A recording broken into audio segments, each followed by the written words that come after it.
पति अभी नहा ही रहा था कि तभी फोन पर मैसेज टोन बजी।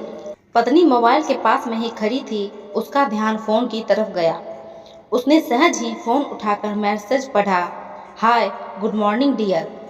किसी बेबी का मैसेज था। पत्नी सोच में पड़ जाती है कि अब यह बेबी कौन है। तब तक पति भी नहाकर बाहर आ चुका था। पत्नी उसे किसी बेबी का मैसेज आया है बताती है। पति मुस्कुरा देता है। फोन उठाकर उस मैसेज का रिप्लाई करता है, hi baby, how are you, और अपने काम में लग जाता है। इस रिप्लाई को भी पढ़ती है। अब हर पल पत्नी के दिमाग में यही विचार घूमता रहता है कि यह बेबी कौन है। शाम को पति घर आता है। पत्नी उससे पूछती है, यह बेबी कौन है। पति जवाब में सिर्फ मुस्कुरा देता है और फिर से अपने काम में लग जाता है। 2-3 दिन बीत जाते हैं। उन विचारों ने अभी तक पत्नी का पीछा नहीं छोड़ा था और फिर से पति के मोबाइल पर एक बार बेबी का मैसेज आता है, आज तो मिलोगे कि नहीं, तुम्हारी बहुत याद आ रही है। इस मैसेज ने आग में घी का काम किया। पत्नी का शक और भी ज़्यादा पक्का हो गया। बीच बीच में ऐसे मैसेजेस का आदान प्रदान होता रहता और पत्नी के मन में शक की जड़ें और गहरी होती गई। पति पूछने पर भी जवाब में सिर्फ मुस्कुराहट के और कुछ नहीं कहता। यह शक तब गुस्सा बनकर ज्वालामुखी की तरह फट जाता है जब एक दिन उसे अपने पति की जेब में सिनेमा की 2 टिकटें मिलती है। पत्नी अपने पति से बहुत झगड़ती है। पति उसे समझाने की कोशिश करता है लेकिन वह कोई भी बात सुनने को तैयार नहीं है। पति को भी उस पर गुस्सा आ जाता है और यह झगड़ा और भी ज़्यादा बढ़ जाता है। गुस्से में पति घर से बाहर निकल जाता है। पत्नी का गुस्सा पति से कई गुना ज़्यादा है। तुरंत वो अपना सारा सामान पैक करती है। एक चिट्ठी लिखती है कि मैं मायके जा रही हूँ हमेशा के लिए, और पति का घर छोड़कर चली जाती है। गुस्सा शांत होने पर जब पति घर आता है तो चिट्ठी पढ़कर उसके होश उड़ जाते हैं। 10 दिन बीत जाते हैं और गांव के उस घर पर डोरबेल बजती है जहां पत्नी रहने चली गई है।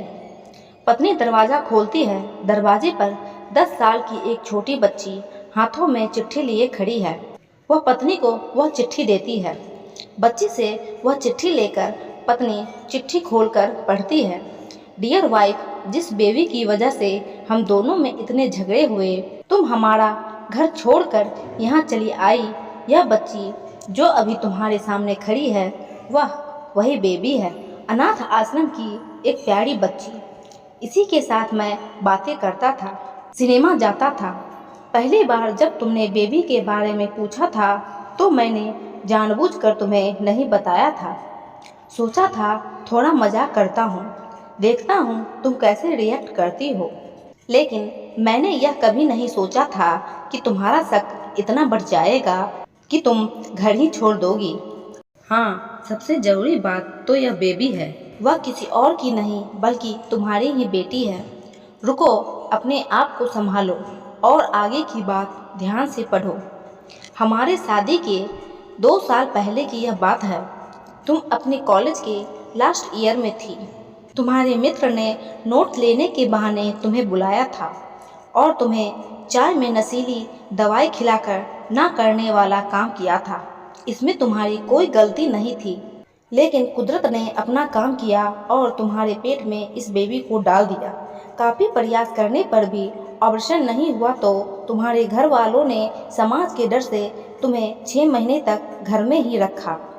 तुम्हारे पिताजी खुद एक डॉक्टर हैं, इसलिए यह बिन मांगा बच्चा बड़ी आसानी से बिना किसी को कानों कान खबर हुए इस दुनिया में आया।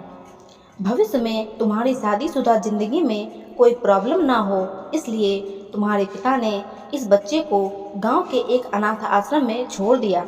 यह बच्चा मतलब यह बेबी जो अभी तुम्हारे सामने खड़ी है, अगर अभी भी विश्वास नहीं हो रहा है तो इस बच्ची के गाल का वो तिल देख लो जो शायद तुमने उसे आखिरी बार रोते हुए देखा होगा, या फिर अपने पिताजी से पूछ लो।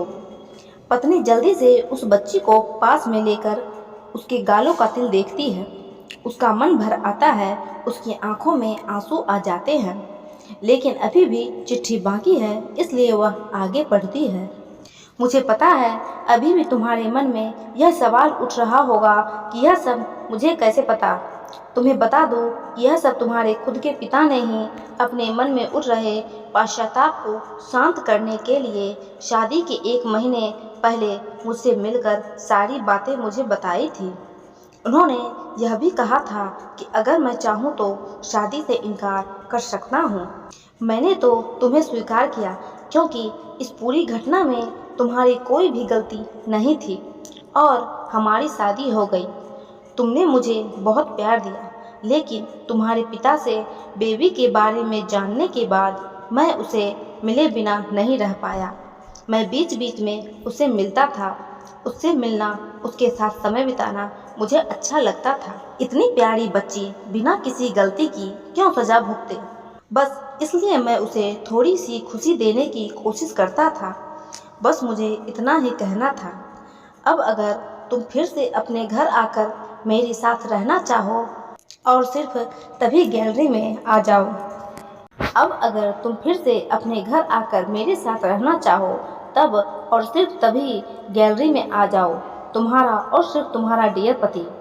बिना एक क्षण की भी देरी के पत्नी दौड़कर गैलरी में पहुंची और रास्ते पर उसका पति खड़ा था। उसके चेहरे पर मुस्कान थी, पत्नी की आंखों में आंसू।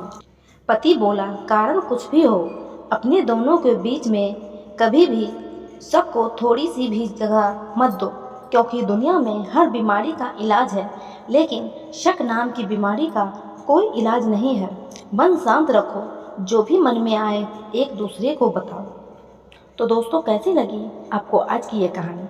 अगर अच्छी लगी हो तो वीडियो को लाइक और चैनल को सब्सक्राइब करना ना भूलें।